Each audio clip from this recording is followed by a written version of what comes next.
بسم اللہ الرحمن الرحیم۔ معزز خواتین و حضرات، ان دنوں پاکستان کے شہر جڑانوالہ ضلع فیصل آباد میں جو مسیحی بھائیوں کے چرچز پر حملہ کیا گیا، مسیحی بھائیوں کی عبادت گاہوں کی توہین کی گئی اور الہامی کتاب انجیل مقدس کو جلایا گیا اور اس کی توہین کا ارتکاب بھی کیا گیا۔ ایسے حالات میں پاکستان میں مذہب کو عنوان بنا کر مذہبی انتہا پسند جنونیوں نے نہ صرف اسلامی اقدار کو پامال کیا بلکہ آئین پاکستان کو بھی پامال کرنے کا ارتکاب کیا۔ میں اس موقع پر آپ سے مخاطب ہو کر ایک پیغام دینا چاہتا ہوں۔ سانحہ جڑانوالہ کے واقعے کے لیے آئی جی صاحب پنجاب سے ایک گزارش ہے کہ جو ایک انکوائری کمیشن قائم کریں۔ اس کا سربراہ ڈی آئی جی رینک کے ایک افسر ہیں جن کا نام ہے شعیب خرم جان باز۔ اگر شعیب خرم جان باز صاحب کو اس واقعے کی، اس سانحے کی انکوائری تفویض کر دی جائے یا ان کو اس کا انکوائری افسر بنا دیا جائے تو میں سمجھتا ہوں اصل چہرے بے نقاب ہو جائیں گے، اس واقعے کے محرکات سامنے آ جائیں گے، اور میں سمجھتا ہوں کہ اس سے پہلے بھی ایسے کئی واقعات رونما ہوئے ہیں جن کی انکوائری یا جس کا نتیجہ کچھ بھی برآمد نہیں ہوا۔ واقعات ہوا اس سے پہلے بھی، سانحہ جوزف کالونی لاہور میں جو واقعہ ہوا اس میں بادشاہی مسجد کے خطیب مولانا عبدالخبیر آزاد صاحب نے بڑا کلیدی کردار ادا کیا اور تمام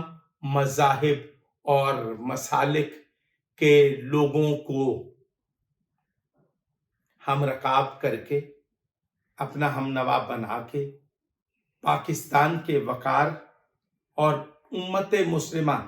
کی یکجہتی کا عملی مظاہرہ کیا۔ ایسے حالات میں میں ایک بار پھر حکومت پنجاب، جناب وزیر اعلیٰ پنجاب جناب محسن رضا نقوی صاحب سے مطالبہ کرتا ہوں کہ سانحہ جڑانوالہ کا جو انکوائری کمیشن بنایا جائے اس کا سربراہ شعیب خرم جان باز کو بنایا جائے۔ اس کے اسباب اور اس کے اثرات کیا ہوں گے؟ اس سے پہلے بھی اس طرح کا ایک واقعہ ان کی تعیناتی میں، جب وہ ایڈیشنل ایس پی گوجرانوالہ میں تھے، تو اسی طرح کا ایک واقعہ یا اسی طرح کا ایک ڈرامہ رچایا گیا کہ قرآن پاک کی توہین کا ارتکاب کیا گیا ہے مسیحی بھائیوں کی طرف سے۔ لیکن میں یہ سمجھتا ہوں کہ اس موقع پر اگر اس واقعے کی تفتیش درست خطوط پر کر لی جائے تو اصل محرکات اور اصل مجرمان تک پہنچنا آسان ہو جائے گا۔ اس واقعے میں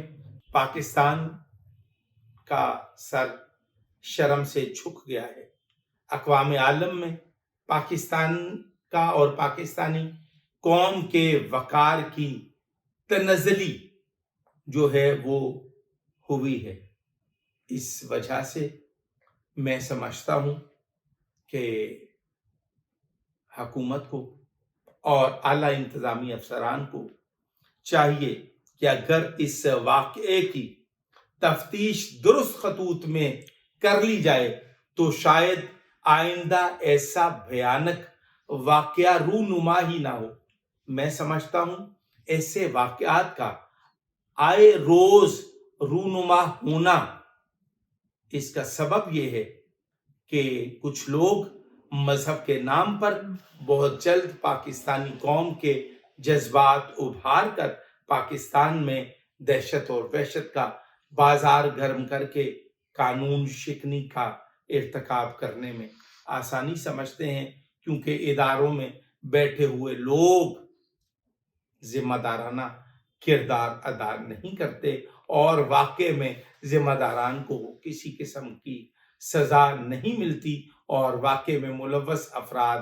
مذہب کی آڑ لے کر جو انہوں نے لوٹ مار، جلاؤ گھیراؤ اور اسلامی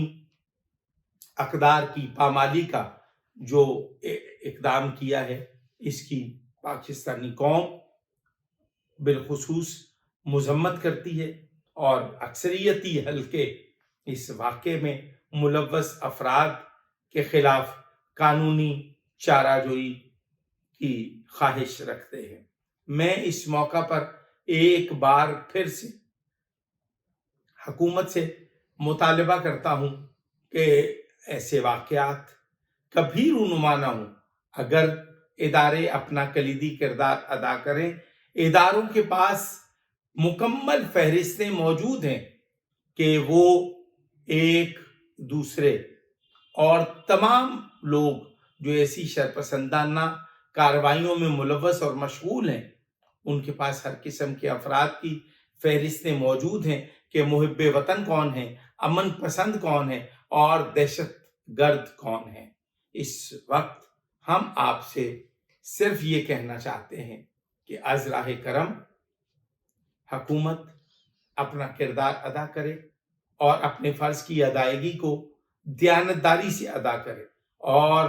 سانحہ جڑاوالا کے واقعے میں ملوث افراد کے خلاف قانون کے مطابق کارروائی عمل میں لائی جائے۔ السلام علیکم ورحمۃ اللہ وبرکاتہ۔